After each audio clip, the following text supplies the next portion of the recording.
तर हा जो विषय आहे याच्यावर तुम्हाला आपलं क्वेश्चन पडणार आहे आणि काल जो झाला आपला मुघल साम्राज्यावरचा त्यावर क्वेश्चन पडणार आहेत. बाकीचा जो पोर्शन आहे ज्यामध्ये कुतुबशाही येते, आदिलशाही येते, हे आपण ऑलरेडी कव्हर केलेले आहेत. त्याच्या नोट्स पण आपल्याजवळ आहेत. तुम्हाला प्रोव्हाईड केलेल्याच आहेत. त्या नोट्समधून त्या सगळ्या गोष्टी कव्हर होऊन जातील आणि बाकीचा जो काही पोर्शन उरलेला आहे, हे 2 टॉपिक सोडून तो आपण वेगळ्या रीतीने कव्हर करू.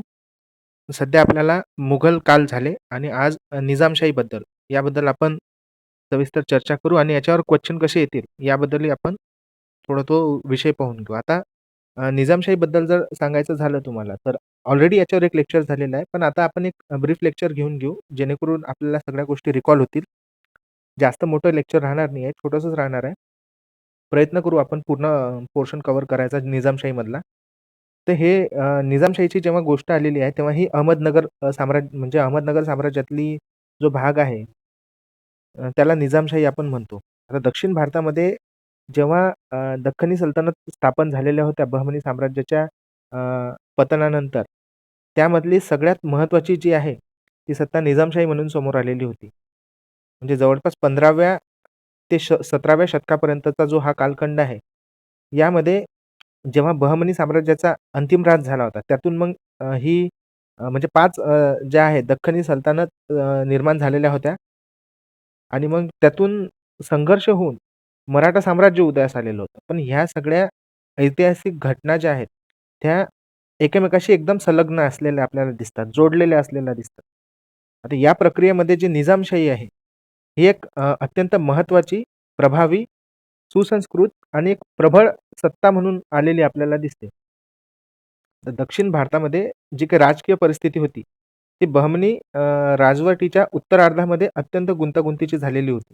बहमनी साम्राज्य जे होतं, ते म्हणजे एका टाईमला बिजापूर, बरार, तेलंगणा, विदर्भ, मराठवाडा, कर्नाटक ह्या सगळ्या भागामध्ये पसरलेलं आपल्याला पाहायला मिळतं. हे मुस्लिम सत्ता केंद्र होते त्यांचे, हे जेवढे मी नावं तुम्हाला सांगितलेले आहेत. पण बहमनी सल्तनत जी होती, त्यांची अधोगती जी आहे, ते 1470 नंतर आपल्याला झपाट्यानं झालेली दिसून येते. आणि त्या बहमनी साम्राज्याच्या आधीच्या सुलतानांपेक्षा त्याच्यानंतर जे सुलतान आलेले होते, ते आपल्याला त्यांच्या तुलनेनं दुर्बल असलेले पाहायला मिळतात. ह्याच कारणाच्यानं ते त्या बहमनी सल्तनतमध्ये जे काही सरदार होते, जे काही सुभेदार, सरदार हे जे लोकं होते, हे तिथल्या सुलतानांपेक्षा अधिक बलवान झाले. आणि मग त्यांनी काय केलं, आपले आपले राज्य जे आहे ते वेगवेगळे करून घेतले आणि मग याच पार्श्वभूमीतून ज्या प्रांतिक सत्ता उदयास आलेल्या होत्या, त्यातली सगळ्यात प्रभावी प्रांतिक सत्ता म्हणजे अहमदनगरची निजामशाही होती. अहमदनगरच्या निजामशाहीची उभारणी कशी झाली, कशावर आधारित झालेली आहे, ते आपण पाहू. यामध्ये बहमनी साम्राज्यामध्ये 2 भाग होते. हे आपण भाग जेव्हा आपलं आधीचं लेक्चर झालं त्यामध्ये पण पाहिलेले होते. यामध्ये एक दख्खनी आणि एक अफाकी असे 2 भाग होते. दख्खनी जर म्हटलं तर दख्खनी म्हणजे दख्खन प्रदेशामध्ये दीर्घकाळ स्थायिक झालेले जे मुस्लिम सरदार होते अ, ते असलेले आपल्याला पाहायला मिळतात. आणि जे काही अफाकी होते, अफाकी म्हणजे परदेशातून जे नवीन अधिकारी आलेले होते, त्यामध्ये मग तुर्क, इराणी, अरब हे जे लोकं होते, मंगोल वगैरे हे सगळे जे लोकं आहेत त्यांना अफाकी असं म्हणतात.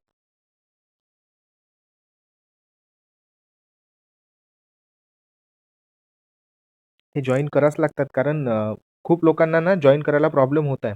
खूप लोकांचे मेसेजेस वगैरे येतात, की जॉइन आता करून घेतल्या जात नाही कारण की साहजिकच आहे ते एकदा स्क्रीन वगैरे जर सुरू झाली तर आता Google Meetमध्ये असं होत आहे, की जे काही नवीन ॲड होणारे कॅन्डिडेट आहेत ते दाखवत नाही आहे स्क्रीनवर. जाऊ द्या ते. ठीक आहे. आपण दख्खनी आणि अफाकी हे 2 भाग पाहिलेले आहेत. दख्खनी म्हणजे स्थायिक असलेले स्थानिक लोकं जे दक्षिण भागामध्ये होते आणि अफाकी म्हणजे बाहेरून आलेले लोकं होते. आता या 2 गटांमधील संघर्ष एवढ्या मोठ्या प्रमाणात वाढलेला होता, की संपूर्ण राज्यकारभार जो होता ना, तो एकदम नेस्तनाबूत झालेला आपल्याला पाहायला मिळतो. यामध्ये गटबाजी होताना दिसते, कारस्थानं, कटकारस्थानं सुरू होते आणि एकमेकावर जे शंका होती त्यांची, कारण की हे दख्खनी आणि अफाकी हे दोन्ही जे लोकं होते ते एकाच साम्राज्यामध्ये काम करत होते, एकाच सुलतानासाठी काम करत होते. पण एकमेकांबद्दल असलेली जी काही हीन भावना असली किंवा एकमेकांबद्दलची जी काही शंका-कुशंका सुरू होती, ह्यामुळे काय झालेलं आहे खूप जे सक्षम अधिकारी त्या काळात होते, ते मारले गेलेले आहेत. शंका आली, मारून टाकलं. अशा पद्धतीने हे कामं सुरू होते. मग याचा परिणाम जो होता ना, तो राज्याच्या स्थैर्यावर पडलेला आपल्याला पाहायला मिळतो. साहजिकच आहे, की बहमनी साम्राज्यातले जे सक्षम अधिकारी लोकं होते, ते मारले गेले. शंकेमुळे म्हणा किंवा कुठल्या अ, धासपुसीमुळे म्हणा. मग त्यामुळे काय झालेलं आहे, की कोणी जास्त सक्षम अधिकारी नसल्यामुळे तिथली जे काही राजसत्ता आहे, ती कोलमडल्या गेली. तिथले जे सुलतान होते, म्हणजे काही त्याच्यानंतर जे चांगले सुलतानाच्या नंतर जे काही शेवटचे सुलतान होते. आता हे आपल्याला प्रत्येक साम्राज्यामध्ये पाहायला मिळते. मुघलांमध्ये पण तसंच झालेलं आहे.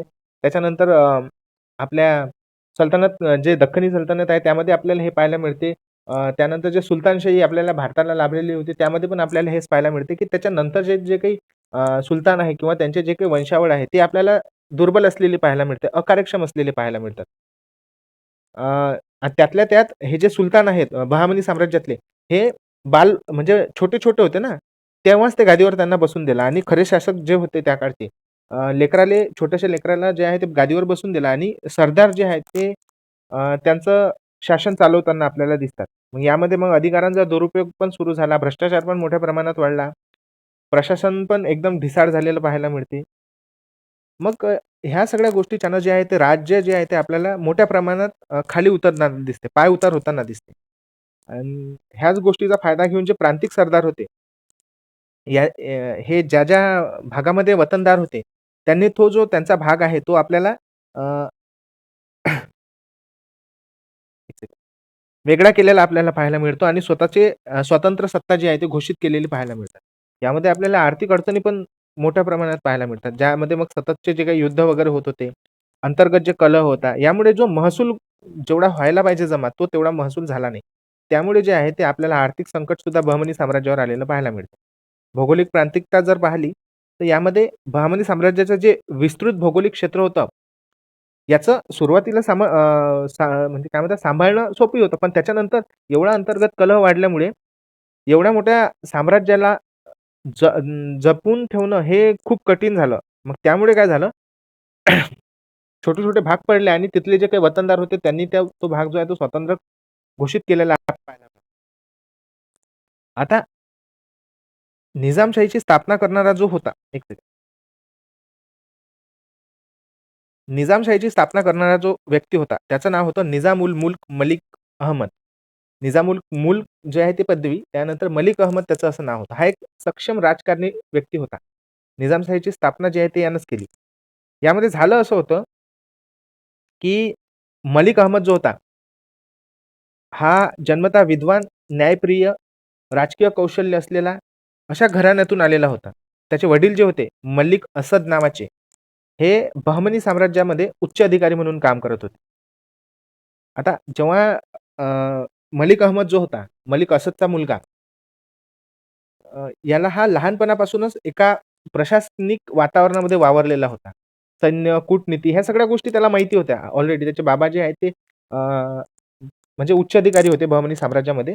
त्यामुळे या सगळ्या गोष्टीपासून तो अवगत म्हणजे असं त्याला सगळ्या गोष्टी माहिती होत्या. त्याच्यानंतर मग तो बहमनी सुलतान जो महमूद शाह होता याच्या दरबारामध्ये सुद्धा महत्त्वाच्या पदावर आपल्याला गेलेला दिसते. त्याच्यानंतर मग त्याला जे आहे निजामुल मुल्क नावाची जी उपाधी आहे, ती देण्यात आलेली आहे. आता त्यानं ही जी निजाम उल मुल्क नावाची जी उपाधी धारण केली, त्याचा अर्थ असा होता, की राज्याचा अ, व्यवस्थापन करता. निजाम उल मुल्क म्हणजे जे राज्य आहे त्याचं व्यवस्थापन करणं. व्यवस्थापन करणारा व्यक्ती, व्यवस्थापन करता असा हा निजाम उल मुल्कचा अर्थ होता. मग ही जी उपाधी आहे आपल्या मलिक अहमदनं जे आहे घेतलेली आपल्याला पाहायला मिळते. आता बहमनी दरबारामध्ये त्याचं महत्त्व काय होतं? मलिक अहमद जो होता, हा त्या दरबारातला एक प्रभावी व्यक्ती होता, नेता होता असं समजून घ्या, लीडर टाइप. तो दख्खनी गटाचा एक लीडर असलेला आपल्याला तिथं पाहायला मिळते. त्याचा जो प्रभाव होता, तो पाहून जे अफाकी गट होते, अफाकी गट माहिती आहे ना तुम्हाला? जे परदेशातून आलेले होते. त्या गटाने म्हणजे त्या गटातले जे काही सरदार होते, याच्यावर जे आहे मलिक अहमदवर संशय घेऊ लागले. मग त्यामुळे जे झालं ना, तिथं सत्ता संघर्ष मोठ्या प्रमाणात वाढलेला होता. मग शेवटी जे आहे ते प्रांतिक विभागणी झाली आणि त्याच्यानंतर मग जे आहे निजामशाही आपल्याला 1490 मध्ये वेगळी पडलेली दिसते आणि त्यांनी स्वतंत्र जे आहे राज्य स्थापन करून टाकलेलं होतं. आता 1489 ते 90च्या दरम्यानची गोष्ट आहे. बहमनी साम्राज्य जे आहे, ते एकदम पीक लेव्हलवर पोहोचलेलं होतं. त्याच्या स्वतःच्या ऱ्हासाच्या म्हणजे पतनाच्याकडे पोहोचलेलं होतं. संपलेलं होतं असं समजून घ्या तुम्ही. मग या काळामध्ये मलिक अहमदनं आपला जो प्रदेश आहे तो स्वायत्त करण्याचा निर्णय घेतला. वेगळा करतो म्हणते निर्णय आणि मी वेगळा राहतो आता तुमच्यात मला काही बसायचं नाहीये. ऑलरेडी ते आफाकी गट जो आहे तो त्याला त्रास देत होता. म्हणून त्यानं त्याचं जे वतन आहे, त्याचा जो भाग आहे, तो स्वतंत्र करून टाकला आणि निजामशाहीची स्थापना करून टाकली. त्यानं खुल्या शब्दात बहमनी सुलतानाच्या अधिपत्याचा त्याग केलेला आपल्याला पाहायला मिळतात. मग त्यानं स्वतःला स्वतंत्र जे आहे ते शासक घोषित केलं. आता यांची जी राजधानी होती, ती आपल्याला अहमदनगर असलेली पाहायला मिळते. ही जी आहे, अहमदनगर राजधानी असलेली आपल्याला पाहायला मिळते. ही जी आहे, ही त्यानं हे नवीन राजधानी बसवलेली होती. हे शहर आधी वगैरे नव्हतं. त्यामध्ये मग अहमद आणि नगर, मलिक अहमदचा अहमद आणि त्याचं स्वतःचं शहर म्हणजे नगर. असं अहमदनगर राज्याची सॉरी त्याच्या शहराची स्थापना केली. हे जे आहे हे म्हणजे त्या काळचं जे काही दख्खनी राजकीय केंद्र म्हणून मोठ्या प्रमाणात उदयास आलेलं आपल्याला पाहायला मिळतं. आता त्यानं जी सत्ता होती त्याची, हे तर निजामशाही त्यानं ठेवलेलं नाव आहे. मग का ठेवलेलं असणार निजामशाहीचं नाव? तर मग त्यानं पाहिलेलं आहे, की आपल्या राजघराण्याचं त्यानं नाव ठेवून दिलं, की अहमदनगर निजामशाही म्हणून.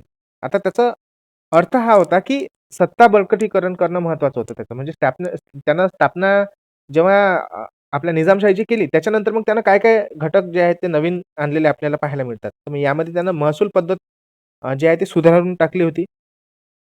त्यानंतर मग शेतकऱ्याचा जो कर होता त्या काळी, तो कमी केलेला होता. शेतकऱ्यावरचा जो कर आहे तो कमी केला. त्याच्यानंतर व्यापार सुरक्षित केला त्यानं. सैन्य जे आहे ते मजबूत केलं होतं. मोठे-मोठे किल्ले बांधलेले आपल्याला पाहायला मिळतात. त्यानं अहमदनगरचा किल्ला सुद्धा त्यानं बांधलेला होता. आणि स्थानिक मराठी जे होते तिथले म्हणजे दक्षिण भारतामध्ये अहमदनगरचा जो एरिया आहे त्यामध्ये मोठ्या प्रमाणात जो आहे ते मराठा समाज म्हणजे त्या काळचा मराठा समाज नाही, त्या काळचा जो स्थानिक जनता होती, तिथले जे स्थानिक नेते होते, सरदार होते, यांना त्याने विश्वासात घेतलं. त्यामुळे जे आहे निजामशाहीचा जो वेग आहे सत्तेकडे जाण्याचा म्हणजे मोठा होण्याचा, तो मोठ्या प्रमाणात आपल्याला वाढलेला दिसते. आता दख्खनमध्ये 5 सुलतानशाही आपल्याला स्थापन झालेल्या दिसतात. हे आपण कालच्या पण लेक्चरमध्ये पाहिलं, आधीच्या पण लेक्चरमध्ये पाहिलं. त्याच्या पण आधीच्या लेक्चरमध्ये आपण पाहिलेलं आहे, की 5 सुलतानशाही स्थापन झालेल्या आहे. म्हणजे अहमदनगरच्या निजामशाहीसोबत फक्त निजामशाही वेगळी झाली नाही, तर त्याच्यासोबत जे आहे आपल्याला बिजापूरची आदिलशाही सुद्धा झालेली दिसते वेगळी. गोलकोंड्याची कुतुबशाही, बेरारची इमादशाही, बिदरची बरीदशाही ह्या सगळ्या 5 जे आहे दख्खन सल्तनत हे आपल्याला वेगळ्या झालेल्या पाहायला मिळतात.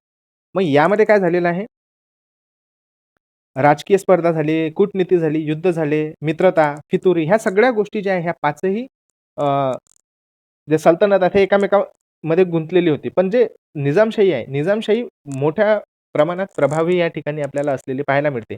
मग त्यामुळे जे आहे ते ह्या सगळ्या ज्या आहेत आपल्याला 5 शाह्या वेगवेगळ्या पद्धतीनं ज्या आहेत त्या गुंतलेल्या दिसून येते. सत्ता संघर्षात म्हणा किंवा मैत्रत्वाच्या भावनेत म्हणा, एकमेकांसोबत युती पण झालेली आहे. म्हणजे स्थिर, अस्थिर, स्थिर, अस्थिर अशा गोष्टी त्यांच्या चालू होत्या. यामुळे जे मराठा सरदाराची जी गरज या ठिकाणी अ, निजामशाहीला होती, ती मोठ्या प्रमाणात वाढलेली दिसते. कारण की स्थानिक लीडर होते, ते स्थानिक सरदार होते.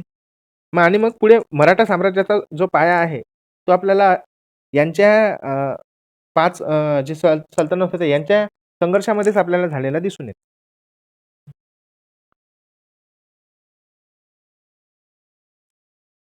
ठीक आहे. त्याच्यानंतर इथली जी म्हणजे जो दख्खनचा जो काही त्या काळचा निजामशाहीच्या काळामध्ये अ, निजामशाहीला फुलण्यामध्ये, फळण्यामध्ये जो सगळ्यात महत्त्वाचा वाटा होता, तो म्हणजे दख्खनी संस्कृतीचा असलेला आपल्याला पाहायला मिळतो. तिथला समाज, तिथला स्थानिक जनता, त्यांची संस्कृती त्यामुळे. आता दख्खनी म्हणजे काय झालं, की अरबी, फारसी, तुर्की आणि जे काही स्थानिक मराठी होते, त्यासोबत मग मराठी आणि कन्नड वगैरे लोकं, यांच्या संस्कृतीचा जो संगम आहे, त्याला दख्खन म्हटलं गेलं. दख्खनी असं.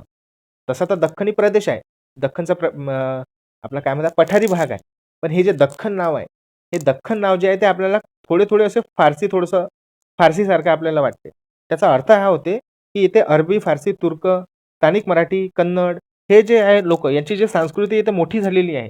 त्या त्या संस्कृतीला म्हणा किंवा ते जे जी संकल्पना आहे, त्या संकल्पनेला जे आहे ते आपल्याला दख्खन असं म्हटलेलं आपल्याला पाहायला मिळते. आता यामध्ये स्थानिक मराठी लोकांचा सहभाग असा होता, की निजामशाहीच्या काळामध्ये प्रशासनामध्ये मोठ्या प्रमाणात जे आहे स्थानिक लोकांची गरज पडलेली होती. आता स्थानिक लोकं कोण होते? तर यामध्ये मग मराठी आले. त्यानंतर देशस्थ ब्राह्मण होते.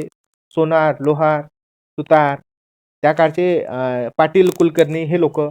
यांना जे आहेत निजामशाहीमध्ये मोठ्या प्रमाणात नोकऱ्या ज्या आहेत त्या आपल्याला दिलेल्या पाहायला मिळतात. मग स्थानिक भारतीयांना तिथलं स्थान दिल्यामुळे ते लोकं काय करत आहेत, स्थानिक लोकं हे स्वतःचंच राज्य आहे असं म्हणून निजामशाहीमध्ये काम करत होते. आता याचा जर भौगोलिक विस्तार जर पाहिलेला गेला आपण, तर यामध्ये निजामशाहीच्या सुरुवातीमध्ये जे काही प्रभावशाली प्रदेश होते, ते असे होते, की यामध्ये सगळ्यात आधी अहमदनगर येत होतं. त्यामध्ये मग जुन्नर, पुणे, नाशिक, उस्मानाबाद, परभणी, औरंगाबाद, जळगाव, सोलापूर ह्या इत्यादी भाग जो आहे तो आपल्याला येताना आपल्याला दिसते अहमदनगरमध्ये. आता म्हणजे जर साहजिकच जर झालं आपण, तर हा जो भाग आहे, तर यामध्ये जो हा भाग आलेला आहे, सोलापूरपर्यंत गेलेला आहे म्हणा. सोलापूरपर्यंत जो हा भाग गेलेला आहे, त्या भागापर्यंत आपल्याला जे आहे, मोठ्या प्रमाणात निजामशाही स्थापन झालेली आपल्याला पाहायला मिळते. मग त्याच्यानंतर या सत्तेनं जे आहे ते बरार आणि विदर्भाच्या काही भागात सुद्धा आपल्याला प्रभाव वाढवलेला दिसून येते. आता अहमदनगरचं भौगोलिक स्थान कसं होतं? आता ही तर राजधानी होती त्याची. तर आता उत्तर भारतामध्ये मोगल, दक्षिण भारतामध्ये आदिलशाही आणि पूर्वेकडे जर पाहिलं तर कुतुबशाही होती. आता या तिन्ही शक्तीमध्ये संतुलन राखण्यासाठी जे आहे ते निजामशाहीनी एक अहमदनगर नावाचा शहर स्थापन केलेलं आहे. म्हणजे ह्या तिन्ही ज्या मोठ्या सत्ता आहेत त्या काळच्या म्हटल्या गेल्या. मोठ्या सत्ता आहेत यांच्यावर एकाच ठिकाणाहून निरीक्षण ठेवण्याचं काम म्हणजे अहमदनगरवरून निरीक्षण ठेवण्याचं काम जे आहे ते निजामशाहीनं केलेलं आपल्याला पाहायला मिळतं. आता इथं राजकीय स्थैर्यासाठी ज्या गोष्टी त्यांनी केलेल्या होत्या. 1 सेकंड. हां, ठीक. राजकीय स्थैर्य टिकून ठेवण्यासाठी ज्या गोष्टी केलेल्या होत्या, त्या सगळ्यात महत्त्वाच्या म्हणजे त्यांनी किल्लेबंदी केलेली होती. त्यांनी महसूल सुधारणा केलेली आहे. त्यांनी जे सांस्कृतिक सहिष्णुता वापरलेली आहे, म्हणजे मंदिरांना त्रास दिला नाही. मराठी भाषिक जे समाज होता, त्यांना प्रशासनामध्ये स्थान दिलेलं होतं. मराठा सरदारांची बढती केलेली होती. हा भाग आपल्याला दिसते आणि ह्याच ठिकाणी जे आहे, मराठा शक्ती जी आहे, त्यांनी स्वतःचा राजकीय पाया जो आहे तो मजबूत केला. कारण की येथे जे आहे, मोठे-मोठे सरदार आपल्याला दिसून येते. स्वतः आपले शहाजीराजे भोसले सुद्धा निजामशाहीमध्ये काही काळ त्यांनी आपल्याला सरदार म्हणून काम केलेलं पाहायला मिळते. त्यामध्ये जे काही दख्खनी शक्ती होती, जे काही दख्खनमध्ये जे काही स्पर्धा वगैरे चालू होती, त्यामध्ये मग निजामशाहीचा प्रभाव असा होता, की ती महाराष्ट्रातली सगळ्यात मोठी पहिली मुस्लिम सत्ता होती. आणि जे मराठा घटक होते, म्हणजे दख्खन भागातली गोष्ट करत आहे. मराठा घटकांना प्रोत्साहन देणारं हे पहिलं राजवट होतं. हे जे आपलं निजामशाही आहे. यांनी मराठा जे स्थानिक सरदार होते यांना वाव दिला. यांना जे आहे प्रमुखता दिली आपल्या हिच्यात प्रशासनामध्ये आणि मुघलांविरुद्ध जबरदस्त लढा देणारी दख्खनी भारतातली ही एकमेव सत्ता होती त्या काळची. आता निजामशाही आपण मगाशी विषय निघालेला होता, की निजामशाही जे आहे ते नेमकं निजामशाही काऊन? म्हणजे काय असं नाव काय आहे ते निजामशाही म्हणजे? त्याचा अर्थ काय होतो? तर निजाम या शब्दाचा अर्थ होतो, की व्यवस्थित, एकदम व्यवस्थित राहणं. व्यवस्था, अनुशासन, शासन हे सगळे जे अर्थ आहेत हे निजाम या शब्दाचे होतात. म्हणून निजामशाही म्हणजे व्यवस्थित शासन करणारी राजवट, असा त्याचा भाग होतो. आता यामध्ये आपण तिथली प्रशासन व्यवस्था जर पाहिली, तर यामध्ये दक्षिणेमध्ये जे निजामशाही राजवट होती, ही तिची प्रशासन व्यवस्था, राजकीय संघटना, महसूल रचना, सैन्य संघटना, त्यानंतर मग न्यायव्यवस्था अ, म्हणजे शिस्तबद्ध न्यायव्यवस्था, ह्या सगळ्या गोष्टीसाठी ओळखल्या जाते. यामध्ये जर तुम्ही पाहिलं, तर जी त्यांची जी पूर्ण सत्ता होती ती आपल्याला राजेशाही म्हणजे मोनार्की पद्धतीनं चालवलेली आपल्याला दिसून येते. राजेशाहीवर आधारित होती. म्हणजे सुलतानाचाच मुलगा सुलतान, त्याचा मुलगा सुलतान, त्याच्यानंतर त्याचा मुलगा सुलतान. एक राजेशाही पद्धतीने चालू होतं. सध्या जे ब्रिटनमध्ये सुरू आहे. ब्रिटनसुद्धा राजेशाहीच आहे. त्यामध्ये कशी जे तिथला राष्ट्राध्यक्ष आहे तो वंशपरंपरेनुसार चालते. तशाच पद्धतीनं जे आहे ते आपल्याला निजामशाहीचा भाग असते म्हणजे निजामशाहीची सुद्धा राजवट असलेली आपल्याला पाहायला मिळते. त्याच्यानंतर मग तिथले जे काही ही जरी म्हणजे राजेशाही जरी असली, पण तिथल्या कारभारामध्ये ना काही बाबतीत जे स्थानिक मराठी सत्ता जी होती किंवा स्थानिक मराठी परंपरेचा आणि जो इस्लामी राजकीय तत्त्वांचा जो एक समन्वय आपल्याला दिसून येतो, की राजेशाही जरी असली तरी अ, तिथल्या अधिकाऱ्यांचं, सरदारांचं तिथला सुलतान ऐकत होता. आता काही तिथे म्हणजे जे काही प्रमुख गोष्टी होत्या तिथल्या राजवटीच्या, त्या अशा होत्या, की म्हणजे तिथली जी राजव्यवस्था होती ती एकदम कणखर असलेली आपल्याला पाहायला मिळते स्टार्टिंगला, आधी-आधी. त्यानंतर मग तिथलं जे काही दरबार आणि मंत्रिपद वगैरे होते, ते पण आपल्याला एक व्यवस्थित असलेले दिसून येतात. आता आता आपण सगळ्यात आधी पाहू राजसत्ताच पाहून घेऊ, की आता राजसत्ता खूप लोकांना जो आहे तो नाही समजला, की बा राजेशाहीच म्हणजे काय? राजेशाही झालं, बाकी काहीच नाही काय. त्यामध्ये असं होतं, की जो राजा होता तिथला, तो सैन्याचा प्रमुख होता. त्यानंतर मग न्यायव्यवस्थेचा सर्वोच्च अधिकारी म्हणून काम करत होता. त्यानंतर महसूल जमिनीचा जो आहे तो संरक्षक म्हणून सुद्धा काम करत होता. आणि जे तिथले चलन आहे, नाणे झालं किंवा काही शासकीय आदेश आहे, त्याचा प्रमुख होता. धार्मिक रित्या पण येत होता, म्हणजे धर्माचं संरक्षण करता वगैरे असं. ह्या सगळ्या गोष्टी तो त्याच्या अंडर होत्या. आणि सुलतान जो होता, तो स्वतःच्या मर्जीनं कुठलाच आदेश देऊ शकत नव्हता. त्याच्यावर बंधन होतं. आता ते बंधन कुठलं होतं? तर शरियत कायदा तिथं लागू होता. शरियत कायद्याचं जे आहे, त्याच्यावर बंधन होतं. आणि त्याच्या व्यवहारात जे आहे, म्हणजे प्रशासनामध्ये वजीर, अमीर यासारखे जे आहे, सल्लागार तिथं त्याच्याजवळ होते. म्हणजे यांच्या सल्ल्यानुसार म्हणा किंवा शर्यत कायद्यानुसार म्हणा, त्याला आपले निर्णय जे आहे ते घ्यावे लागत होते. आता इथली जी दरबार व्यवस्था आहे, म्हणजे दरबार व मंत्रिपद आपण जेव्हा सेंट्रल ॲडमिनिस्ट्रेशनची गोष्ट करतो निजामशाहीतली, तर ते कसं होतं? तर यामध्ये असं आपल्याला दिसून येते, की सगळ्यात प्रभावीशाली जो दरबार होता, म्हणजे मराठा साम्राज्याच्या आधीची गोष्ट करत आहे आणि ज्या काही 5 सल्तनत होत्या, त्यापैकी जे आहे सगळ्यात प्रभावशाली दरबार जो होता, तो आपल्याला निजामशाहीचा असलेला पाहायला मिळतो. यामध्ये अधिक महत्त्वाचे जे अधिकारी लोकं होते, ते काम करत होते. त्यामध्ये मग वजीर म्हणजे मुख्यमंत्री हा प्रमुख होता. राजा आणि प्रजा यातला दुवा म्हणून काम करत होता. सगळे जे विभाग होते याचा समन्वयक होता, कोऑर्डिनेटर होता. महसूल, सैन्य, परराष्ट्र, न्यायव्यवस्था यातील निर्णयामध्ये त्याची प्रमुख भूमिका असलेली आपल्याला पाहायला मिळते. आणि सुलतान जेव्हा अनुपस्थित राहत होता, म्हणजे कुठेतरी ट्रिप वगैरेला गेला समजा सुलतान, तर तेव्हा जे आहे प्रतिनिधी सुलतान म्हणून वजिराचं काम होतं, की शासन सांभाळणं. समजलं?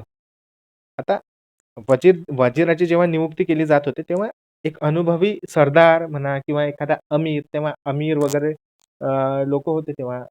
अमीर एक सेकंड. अमीर आणि उमराव हे जे लोकं होते. उमराव झाला तो आपल्या यामध्ये झाला भारतीय सल्तनतमध्ये आणि त्यानंतर हे आता अमीर लोकं सुरू झालेले होते इथं. आता त्यामध्ये अमीर-ए जुमला नावाचा सुद्धा आपल्याला एक पाहायला मिळते. म्हणजे महासंचालक म्हणून काम करणारा अमीर-ए जुमला. म्हणजे महसूल व्यवस्था सगळी त्याच्या हातात. आता तो कोण होता? तर संपूर्ण राज्याचा महसूल आणि संसाधनाची व्यवस्था बघण्याचं काम त्याच्याकडे आपल्याला असलेलं पाहायला मिळतं. यामध्ये म्हणजे प्रांतातील कर पद्धती जमा करणं किंवा कर जमा करणं, कर पद्धती निर्धारित करणं, जमिनीचं वर्गीकरण करणं आणि त्याच्यावर जे कर आहे ते त्याचं वसूल करण्याचं काम, हे सगळं काम जे आहे ते आपल्याला अमीर-ए-जुमला नावाच्या अ, पदाधिकाऱ्याकडे आपल्याला पाहायला मिळतं. असं समजा की तो एक वित्तमंत्री होता त्या काळातला. वित्तमंत्री, महसूल मंत्री दोन्ही कामं त्याच्याकडे होतात. त्याच्यानंतर एक सैन्यप्रमुख, त्याला म्हणत होते सिपाही-सालार. यामध्ये सगळे घोडदळ, पायदळ, तोफखाना हे सगळ्या गोष्टीचं नियंत्रण तो करत होता. सैन्य मोहिमा, लष्करी रणनीती आखणं झालं किंवा सीमावर्ती किल्ल्यामध्ये जे काही नियंत्रण करणं झालं, ह्या सगळ्या गोष्टी जो आहे, सिपाही-सालार नावाचा व्यक्ती करत होता. त्यानंतर आले न्यायप्रमुख. तर न्यायप्रमुख कोण होता? त्याचं नाव साहजिकच आहे. आपण आधी पण पाहिलेलं मुघलांमध्ये पण तोच होता आपल्याला आणि बाकीच्या सल्तनतमध्ये पण तोच होता. त्याला काझी असं म्हटलं जात होतं. हा शर्यत कायद्यानुसार न्यायदान करत होता. गुन्हे झाले, नागरी प्रकरणं झाले, कुटुंबीय वाद झाले, ह्या सगळ्या गोष्टी तो सॉल्व्ह करत होता. याचं न्यायदान करण्याचं काम करत होता आणि सुलतानाला सुद्धा कायदेविषयक सल्ला देण्याचं काम करत होता. आता बघा प्रत्येक डिपार्टमेंटला ना एक प्रमुख दिलेला आहे. पण सगळ्या डिपार्टमेंटचा प्रमुख जो आहे, तो सुलतानच आहे. हे सेकंडरी प्रमुख झाले. त्याच्यानंतर एक प्रांत अधिकारी किंवा स्थानिक अधिकारी म्हणून काम करत होतं. तर त्याला मुत्सद्दी असं म्हटलं जात होतं. ज्याच्याकडे तालुका, जिल्ह्याच्या स्तरावर प्रशासन आपल्याला पाहायला मिळते. महसुली आणि न्यायविषयक कामं तो त्या तालुका, जिल्ह्याच्या प्रशासनासंबंधित आपल्याला करताना दिसतं. यामध्ये जे आहे ना, ते सगळ्यात जास्त मराठी टक्का आपल्याला पाहायला मिळतं. ज्यामध्ये देशमुख, देसाई पाटील, कुलकर्णी यासारखे अधिकारी मोठ्या प्रमाणात होते. आणि हे ह्या भागामध्ये काम करताना आपल्याला पाहायला मिळतात. ठीक आहे. सैन्याच्या इकडे नाही जाऊ. हेच पाहू यामध्ये. हे झालं. सुलतान पण झाला, वजीर पण झाला, सिपहसालार पण झाला, महसूल व न्यायव्यवस्था पण झाली.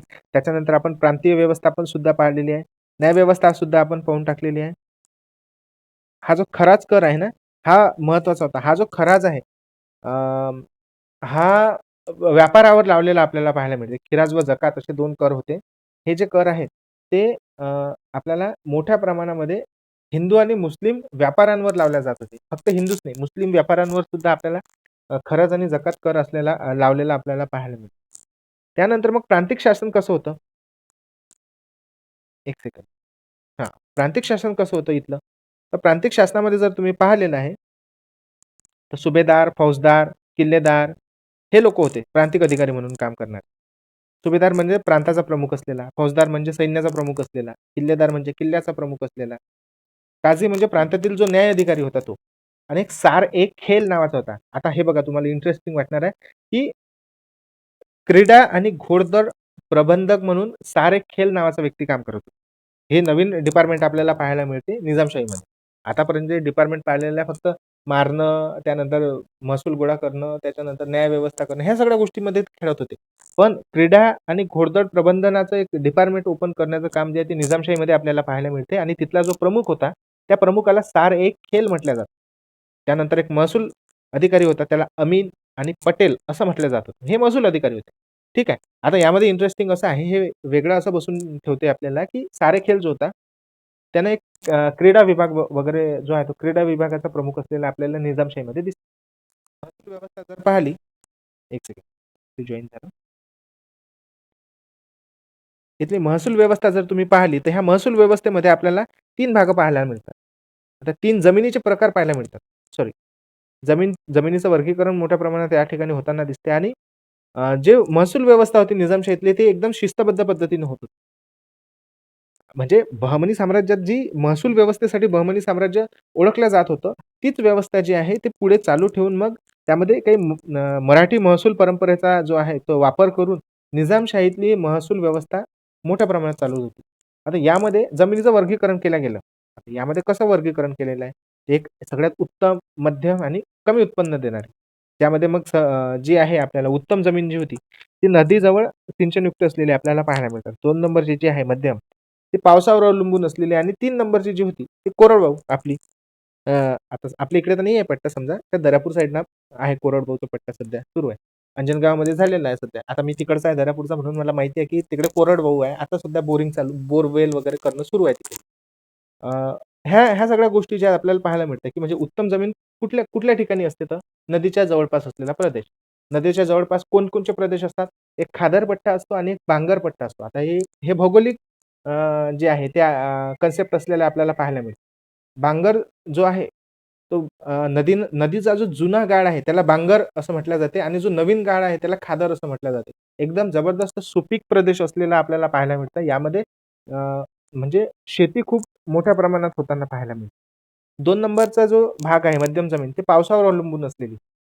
म्हणजे पाऊस येईल तेव्हा काहीतरी पीक वगैरे होणार. पाऊस ज्या दिवशी आला आला नाही, त्या दिवशी दुष्काळ तिथं काही पिकल्या जाणार नाही. आणि तिसरा जो म्हणजे एकदम कमी उत्पन्न देणारी कोरडी. आपल्या इकडे जे आहे ते बाभूळ वगैरे वाढतात तिथं. काय म्हणतात त्याला पडीत पडते ती जमीन. अशा जमिनी होत्या. यामध्ये कर पद्धत कशी-कशी होती? यामध्ये खराज जो कर मी तुम्हाला सांगितलेला होता आणि महसूल कर होता. म्हणजे सामान्यपणे इथं जो आहे ना एक 1/3 भाग जो आहे याच्या एवढा घेतला जात होता. म्हणजे कुठलाही भाग जो आहे त्याच्या 1/3 जो आहे तो कर राहत होता. काही ठिकाणी वस्तूंवर कर, बाजारांवर कर, पोर्टवर कर. पोर्ट म्हणजे बंदर जे होते आपल्याला आता साहजिकच आहे. अहमदनगरचं एवढं विस्तारित रूप होतं तर त्याला किनारपट्टी लाभलेली आहे. तर बंदरांवर कर. पशुधन जर असेल तुमच्याजवळ गाई-वासरं जर असणार, म्हशी वगैरे असणार, दुधाचा व्यवसाय असणार तुमच्याकडे, त्याचा तुम्हाला जे आहे ते टॅक्स द्यावं लागत होतं. किल्ल्यांचं कर द्यावं लागत होतं. यामध्ये महसुली वसुली करण्याचं काम जे आहे, 2 पद्धतीने चालत होतं. एक खालसा पद्धत, एक मुजरा पद्धत. मुजराच किंवा इजारा पद्धत असं म्हटलं जात होतं. आता यामध्ये असं होतं, खालसा पद्धत म्हणजे हे सरकार थेट वसूल करत होती. खालसा करत होती सगळ्या गोष्टी. वसुलीभाई जो आहे तो स्वतः सरकार राहत होती. आणि त्याच्यानंतर एक ते मुजरा पद्धत आहे किंवा इजारा पद्धत आहे. आता इजारा पद्धत आपल्याला खूप ठिकाणी पाहायला मिळणार समोर इतिहासामध्ये. यामध्ये मग पाटील, देशमुख हे जे लोकं आहेत, यांच्या माध्यमातून जो आहे तो इजारा घेतला जात होता किंवा मुजरा जो आहे, तो घेतला जात होता. आता काही मराठी अधिकारी होते तिथे, म्हणजे जसं पाटील लोकं जे होते ते गावातले प्रमुख होते. त्यानंतर मग कुलकर्णी जे होते ते नोंदणी अधिकारी, सब रजिस्ट्रारचं काम करत होते. देशमुख जे होते ते परगणा प्रमुख होते. परगणा म्हणजे तालुका जिल्ह्याला जो भाग आहे आपल्याला पाहायला मिळते तो. आता हे जे आहेत यांची भूमिका आपल्याला मोठ्या असलेल्या पाहायला मिळतात. आपण ऑलरेडी वाचलेलं आहे, हे ऑलरेडी केलेलं आहे. जस्ट रिकॉल करायसाठी मी तुम्हाला सांगायचं. त्याच्यानंतर मग आपण आता येऊ तिथली मिलिटरी सिस्टमकडे. म्हणजे तिथली जे काही सैन्य व्यवस्था आहे त्याच्याकडे. एक पेन जे काही सैन्य व्यवस्था आहे त्याच्याकडे येऊ आपण. यामध्ये निजामशाहीचे सैन्य जे आहे ते दक्षिण भारतातलं सर्वाधिक शक्तिशाली सैन्य असलेलं आपल्याला पाहायला मिळतं. 5 सुलतानशाहीबद्दल. मुघलांबद्दल नाही बोलत आहे आपण. सध्या आपण सल्तनत काळमध्ये आहोत. तर निजामांबद्दल बोलू किंवा दख्खनी प्रदेशामध्ये बोलू. यामध्ये त्यांच्याजवळ 4 घटक होते. म्हणजे आता हे तुम्हाला थोडंसं इथं काही प्रॉब्लेम झालेला आहे. ठीक आहे, जाऊ द्या. काही नाही होत. यामध्ये 4 प्रमुख घटक असे होते, की एक त्यांच्याजवळ घोडदळ होतं. त्यानंतर पायदळ होतं. त्यानंतर तोफखाना होता आणि सगळ्यात महत्त्वाचं म्हणजे त्यांच्याकडे नौदल होतं, पण मर्यादित प्रमाणामध्ये होतं. नौदलसुद्धा होतं कारण की साहजिकच आहे आपल्याला किनारपट्टी जी आहे निजामशाहीला लाभलेली आपल्याला पाहायला मिळते. आता घोडदळ जे होतं ते यामध्ये दख्खनी आणि जे हबशी घोडेस्वार आहे, हे मोठ्या प्रमाणात आपल्याला पाहायला मिळतात. हबशी लोकं म्हणजे हे इथिओपियावरून आणलेले लोकं, ते आफ्रिकेतून आणलेले लोकं, गुलाम वंश हे लोकं आहेत आणि जे दख्खनी भाग आहेत, हे एकदम जबरदस्त घोडा वगैरे चालवायला होते. आणि जे मराठा त्यातल्या त्यात जे मराठा सरदारांचं जे घोडदळ होतं, ते एकदम प्रभावी होतं. लांबच्या पल्ल्यासाठी मराठा सरदारांचं घोडदळ यूज केलं जात होतं. त्यानंतर गुप्तहेर लोकं जे आहेत ते मराठा घोडदळ जे आहेत मोठ्या प्रमाणात प्रिफर करत होते किंवा जे आहे ना, ते संदेश देवाण-घेवाणसाठी जो व्यक्ती होता, तो पण मराठीच राहत होता. कारण की हे जे लोकं होते, हे खूप जास्त स्पीड जे आहे ते घोड्यांना देत होते. त्याचा वेग खूप मोठ्या प्रमाणात होता. त्यानंतर पायदळ वगैरे होतं. बर्गी म्हणून ओळखले जात होते. जे पायदळ सैन्य होते त्याला बर्गी वगैरे म्हटलं जात होतं. यामध्ये मग त्यांच्याजवळ जे आहे तलवार, भाला, ढाल, धनुष्य असं काहीतरी देऊन दिलं जात होतं आणि चला पैदलची वारी त्यांची सुरू. अशा पद्धतीनं पायदळ सैन्य त्यांचं होतं. त्यानंतर तोफखाना होता.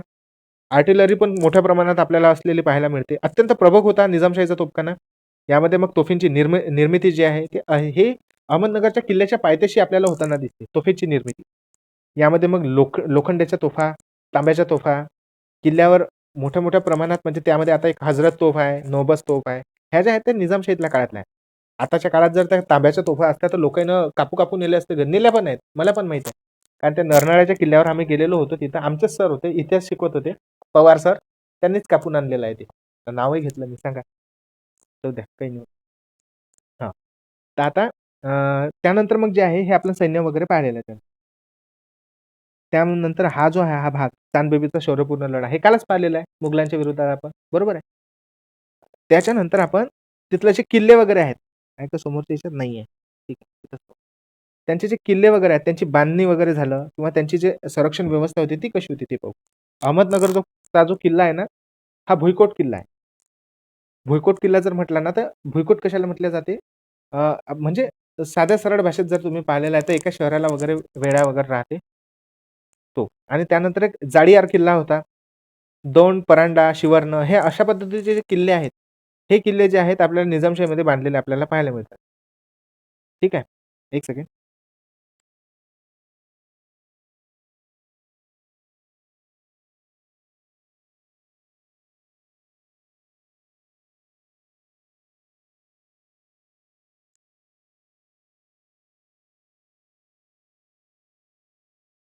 ठीक आहे.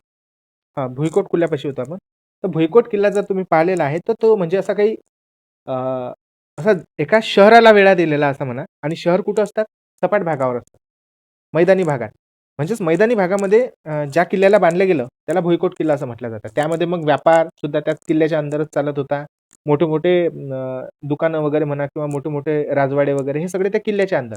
म्हणजे एकंदरीत असं जर तुम्ही म्हटलं, तर एखाद्या सपाट भागावर बांधले गेलेले भुईकोट किल्ले म्हणजे भुईला कोट असलेलं. भुई म्हणजे माती. ठीक आहे. आणि हे बाकीचे तर मग ते आपल्याला किल्ले माहीतच आहेत. त्यानंतर मग तिथली न्यायव्यवस्था सुद्धा आपण पाहिलेली आहे. न्यायव्यवस्थेमध्ये काझीचं पद सर्वोच्च होतं. त्यामध्ये काही स्थानिक पंचायती होत्या. गाव पंचायत, परगणा पंचायत हे हिंदू मराठी लोकांसाठी होतं. आणि ह्या ज्या पंचायती होत्या तिथं यांना खूप मोठ्या प्रमाणात जे आहे अधिकार त्या ठिकाणी आपल्याला दिलेले पाहायला मिळतात. यामध्ये शिक्षा पद्धती सुद्धा होता. म्हणजे शिक्षा म्हणजे शिक्षण नाही. शिक्षा म्हणजे पनिशमेंट. यामध्ये असं होतं की दंड, कारावास, अ, वतन जमीन ज्या होत्या त्यांच्या त्या जप्त करणं झालं किंवा देहदंड देणं, हातपाय तोडून टाकणं अ, आणि जास्तीत जास्त जर लयच खतरनाक गुन्हा केला असेल तर त्याला फाशी दिल्या जात होती. अशा पद्धतीनं जे आहे ते आपल्याला शिक्षाच्या पद्धती आपल्याला असलेल्या पाहायला मिळतात. आणि इथल्या मराठी जे प्रशासन होतं, यामध्ये मराठी अधिकारी जे होते त्यामध्ये मालोजी भोसले, शहाजी भोसले, त्यानंतर गणवीर, मोरोपंत पिंगळे असे अनेक जे लोकं होते देशमुख, देशपांडे हे अशा पद्धतीनं जे लोकं आहेत यांनी जे आहे ते निजामशाहीमध्ये काम केलेलं आपल्याला पाहायला मिळतं. आता आपण जाऊ तिथलं जे काही सामाजिक आणि सांस्कृतिक जीवन होतं याच्यावर. आता निजामशाहीमध्ये अ, जे काही सामाजिक, धार्मिक, सांस्कृतिक आणि जे काही साहित्यिक जीवन होतं, याला एक नवीन दिशा देण्याचं काम जे आहे ते निजामशाहीमध्ये झालेलं आपल्याला पाहायला मिळतं. या काळामध्ये इस्लामी, मराठी, दख्खनी परंपरा ज्या आहेत त्या एकदम मर्ज झाल्या आणि एक सुंदर संगम आपल्याला पाहायला मिळते. यामध्ये जर तुम्ही पाहिलं, तर आपल्याला सामाजिक रचनेमध्ये जर तुम्ही पाहिलं, तर 3 भाग पडताना दिसतात.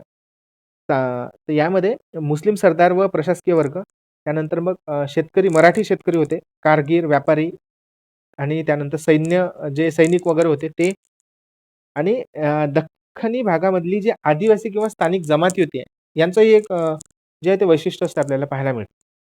सामाजिक रचनेमध्ये जर पाहिलं. यामध्ये लोकसंख्येची जी रचना होती, त्यामध्ये दख्खनी जे लोकं होते, यामध्ये भूस्थानी जे मुस्लिम लोकं राहत होते ते, ह्या भागामध्ये. त्यामध्ये हबशी लोकं, जे आफ्रिकन वंश होता, अरब, तुर्क हे लोकं, शिया, सुन्नी हे दोन्ही लोकं म्हणजे मुस्लिमांमध्ये ऑलमोस्ट जे मोठे गट आहे शिया आणि सुन्नी, हे दोन्ही लोकं जे आहेत ते निजामशाहीमध्येच ते आपल्याला पाहायला मिळतात. त्यानंतर हिंदू लोकांमध्ये जर तुम्ही पाहिलं, तर यामध्ये मराठे, कुणबी जे शेतीचं काम करत होते, ब्राह्मण, त्यानंतर सोनार, लोहार, विणकर हे लोकं, त्यानंतर धनगर, कोळी, माळी हे सगळे लोकं, हे आपल्याला मोठ्या प्रमाणात इथं असलेले पाहायला मिळतात. आता साहजिकच आहे यामध्ये दलित तबका आपल्याला दिसत नाहीये, कारण की दलित तबक्याची तेव्हा वर्णव्यवस्था वगैरे असल्यामुळे आपण पाहू आपल्याला आहे तो टॉपिक वर्णव्यवस्था, त्यामध्ये आपण सविस्तर घेऊ त्याला आणि त्यावर बहुतेक तुम्हाला प्रश्न पण येईल. त्या प्रश्नानुसार आपण ह्या सगळ्या गोष्टी ज्या आहेत, त्या सांभाळून घेऊ. ठीक आहे? यामध्ये 1 सेकंड थांबा. हं. आता यामधलं जे ग्रामीण जीवन होतं आवाज येत आहे ना? ठीक आहे. यामधलं जे ग्रामीण जीवन होतं, यामध्ये बहुतांश लोकसंख्या जी होती, ती शेती व्यवस्थावर अवलंबून होती. त्यामध्ये कांदा, कापूस, बाजरी, ज्वारी हे ज्या पिकं आहेत, हे मोठ्या प्रमाणात आपल्याला तिथं घेतलेलं पाहायला मिळतं. आणि गाव पातळीवर जर तुम्ही पाहिलं, तर पाटील होतेच आणि कुलकर्णी होते. हे महत्त्वाचे अधिकारी त्या काळी. हे सगळ्या गोष्टी आपल्याला तिथं पाहायला मिळतात. शेतकरी वतनदार आणि जे काही मोठे जमीनदार होते, यांच्या अधीन काम केलेले आपल्याला पाहायला मिळतात. वतनदारांची जी सगळी जमीन होती आणि हे जे शेतकरी काम करत होते, हे त्यांच्या जमिनीवर काम करताना आपल्याला पाहायला मिळतं. यामध्ये काही शहरी जीवन सुद्धा होतं. हा अहमदनगरचा किल्ला आहे. हा एक एक एका एकरचा आहे. त्यानंतर मग शहरी जीवनामध्ये जे आहे, सगळ्यात महत्त्वाचं म्हणजे शहरी बाजारपेठा कुठल्या होत्या ते पाहू आपण. त्यामध्ये सगळ्यात पहिले ते नाव येते अहमदनगरचं. त्यानंतर पैठण होतं, जळगाव होतं, परांडा ही जी आहे जळगाव, परांडा वगैरे हे जे आहे ते मोठी शहरं होती. त्यामध्ये बाजारपेठा होती. त्यामध्ये मग मस्जिदी, दर्गा, कारागिरी कारखाने होते तिथे. वस्त्रोद्योग मोठ्या प्रमाणात होता. परदेशी व्यापाऱ्यांचा ह्या ठिकाणी मोठ्या प्रमाणात आपल्याला प्रभाव असलेला पाहायला मिळते. आता यामध्ये जे आहे आपल्या स्त्रियांची जी स्थिती होती ती कशी होती? आता यामध्ये ज्या मुस्लिम स्त्रिया होत्या, आता म्हणजे स्त्रियांचे जे समाजात जे स्थान होतं ना, ते वर्गानुसार आपल्याला बदललेलं दिसते. आता ते कसं ते पाहू. आता ज्या मुस्लिम स्त्रिया होत्या त्या घरगुती क्षेत्रामध्ये म्हणजे घरगुती क्षेत्रापुरत्या मर्यादित असलेल्या पाहायला मिळतात. आता यांना काही प्रमाणामध्ये शिक्षण जे आहे ते उपलब्ध होतं. आणि जे काही उच्च वर्ग होता मुस्लिमांमध्ये, त्यामध्ये पर्दा पद्धत असलेली पाहायला मिळते. पण यांनी जे आहे आपल्याला स्त्रियांना सुद्धा शिकवलेलं दिसते. जर शिकवलं नसतं तर चांदबेबीसारखे ज्या ज्या काही स्त्रिया आहेत, ज्यांचा प्रशासनामध्ये एक मोठा प्रभाव आहे, त्या आपल्याला दिसल्या नसत्या. ह्या झाल्या मुस्लिम स्त्रियांबद्दल. आता हिंदू स्त्रिया ज्या होत्या, यामध्ये शेती कामामध्ये पुरुषांना मदत करणाऱ्या, विणकाम करणाऱ्या, कापड निर्मिती करणाऱ्या, धार्मिक आणि सामाजिक विधीमध्ये सहभागी घेणाऱ्या, ह्या सगळ्या ज्या आहेत त्या आपल्याला अ, हिंदू स्त्रिया आपल्याला असलेल्या पाहायला मिळतात. यामध्ये आता काही प्रमाणात जे आहे आपल्याला सामाजिक एकता सुद्धा दिसून येते. यामध्ये मग तुम्ही हिंदू-मुस्लिम संस्कृतीचं एकत्रीकरण पाहू शकता. प्रशासनामध्ये जे आहे ते मोठ्या प्रमाणात आपल्याला मराठ्यांना महत्त्व दिलेलं पाहायला मिळते. कारागीर आणि व्यापारी क्षेत्राला सुद्धा मोठ्या प्रमाणात आपल्याला महत्त्व होतं. यामध्ये मग मराठी, फारसी, उर्दू या भाषांचा सुद्धा मोठ्या प्रमाणात वापर होता. कला, वास्तुकला ह्या तर पाहिलेलंच आहेत आपण. यामध्ये किल्ल्यांमध्ये नक्षीकाम वगैरे करणं किंवा मोठ्या-मोठ्या मस्जिदी बांधणं, दरवाजे बांधणं, ह्या सगळ्या गोष्टी होत्या. शिक्षण प्रसारासाठी मदरसे आणि स्थानिक शाळांना जो आहे तो राजाश्रय आपल्याला दिलेला निजामशाहीने दिसून येतो. त्याच्यानंतर आपण जर एक त्यानंतर जर तुम्ही आपल्या मराठा सरदारांबद्दल जर विचार केला, तर सरदारांबद्दल एक सौम्य धोरण जे आहे ते आपल्याला हे पाहताना दिसते. काय म्हणतात त्याला? निजामशाही पाहताना दिसते. यामध्ये मग शहाजीराजे भोसले, मालोजीराजे भोसले यांनी सुद्धा मोठ्या प्रमाणात जे आहे ते निजामशाहीसोबत काम केलेलं होतं. कारण की हे सरदार होते त्या काळात. एक प्रांताधिकारी होते. म्हणजे यांच्याकडे एक सुभेदार म्हणून जर पाहिलं तर एक सुभा होता यांच्याकडे सरळ, राज्य होतं. हे काम आपल्याला मराठी सरदार असलेले आपल्याला करताना दिसतात.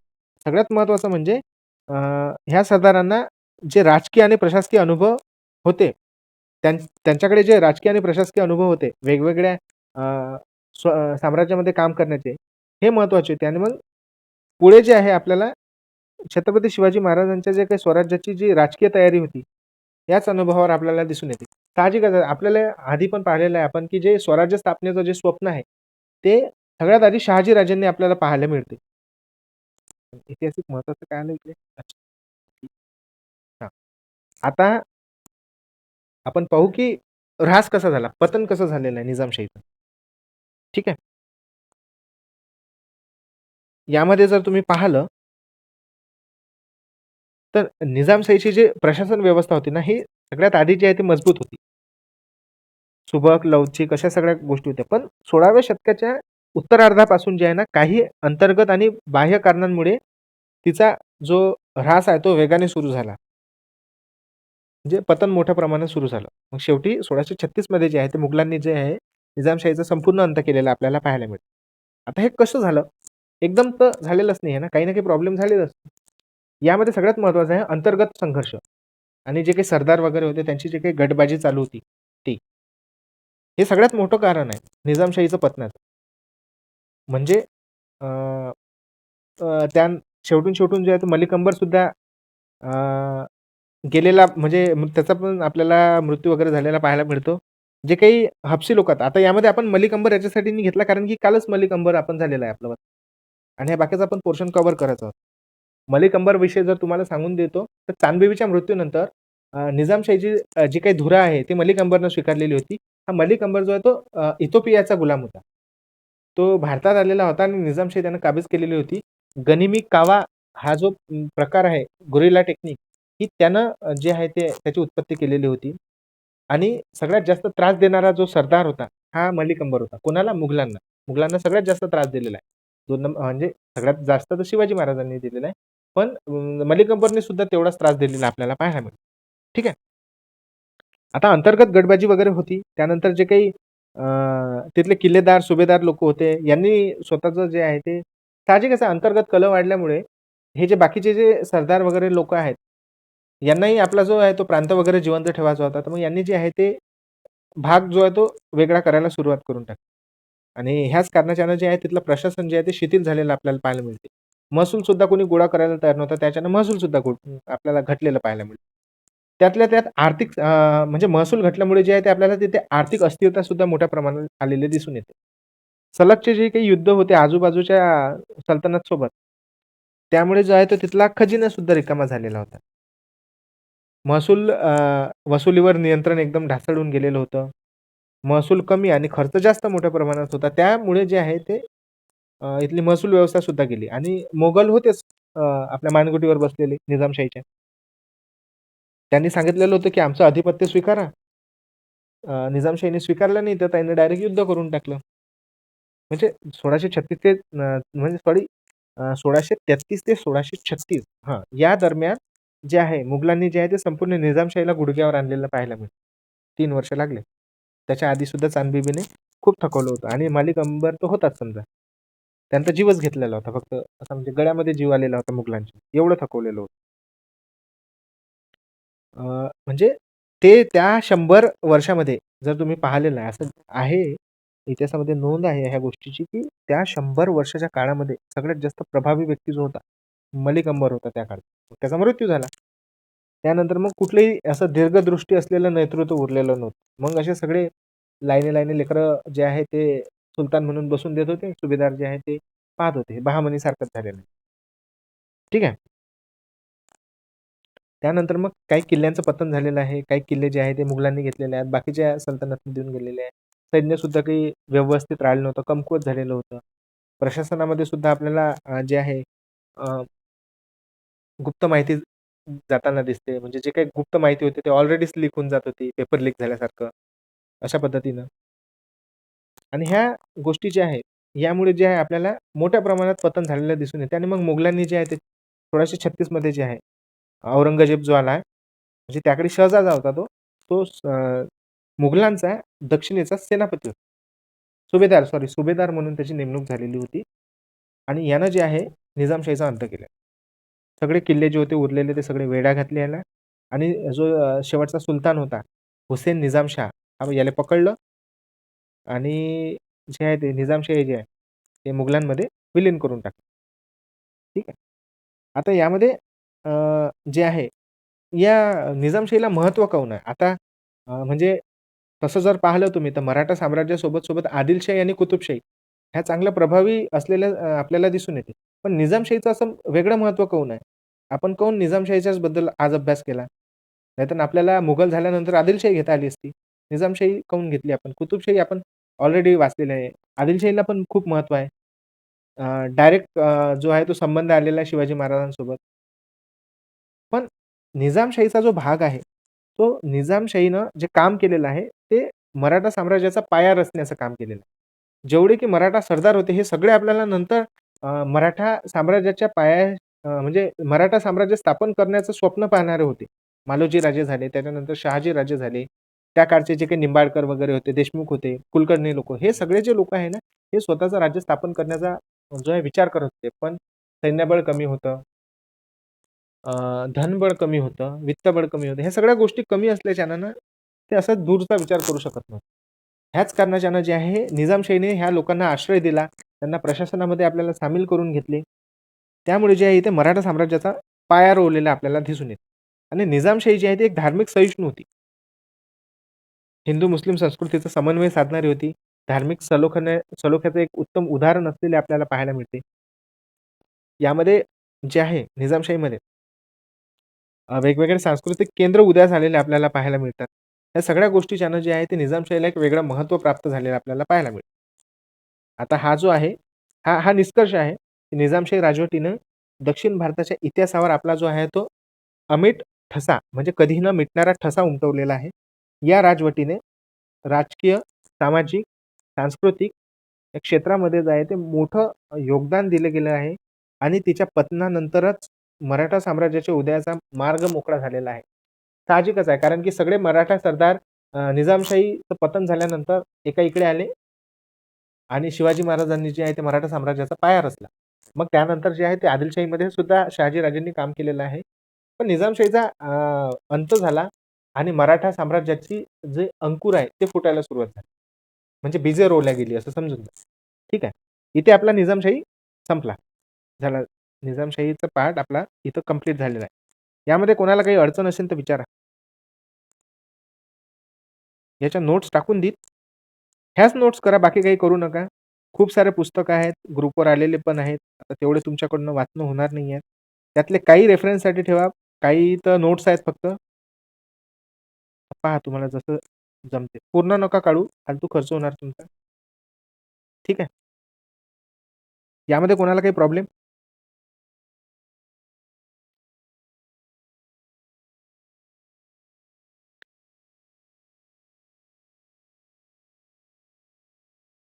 आज सेकंड इयरला लेक्चर होतं, पण सेकंड इयर ऑलरेडीच ऑक्युपाईड करून घेतलेलं आहे चिखले सरांनी, भोंगळे सरांनी आणि मस्के सरांनी. त्यामध्ये मग मी आज इकडे घुसलो, आपल्या फर्स्ट इयरमध्ये. म्हटलं चला फर्स्ट इयरवाल्यांचा निजाम काही टाकू. आता याच्यानंतरचं जे आपलं लेक्चर राहणार आहे, तुम्हाला सांगतो मी कशावर राहणार. हां, बस याच्यानंतरचं जे लेक्चर आहे आपलं ते वर्णव्यवस्थेवर राहणार आहे. शिवकाळातील वर्णव्यवस्था व जात व्यवस्था यावर आपण घेऊ. हा आपला सेकंड युनिटमधला पार्ट आहे. हे नवीन आहे आपल्यासाठी सगळं. इंटरेस्टिंग राहील थोडं. यावर आपण अभ्यास करू. ठीक आहे. काही प्रॉब्लेम असणार म्हणजे काही राहिलं असणार तर सांगा.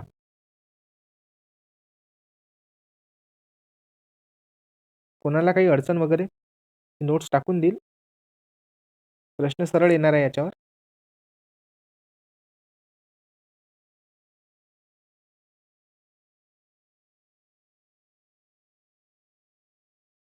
काही प्रॉब्लेम नाही?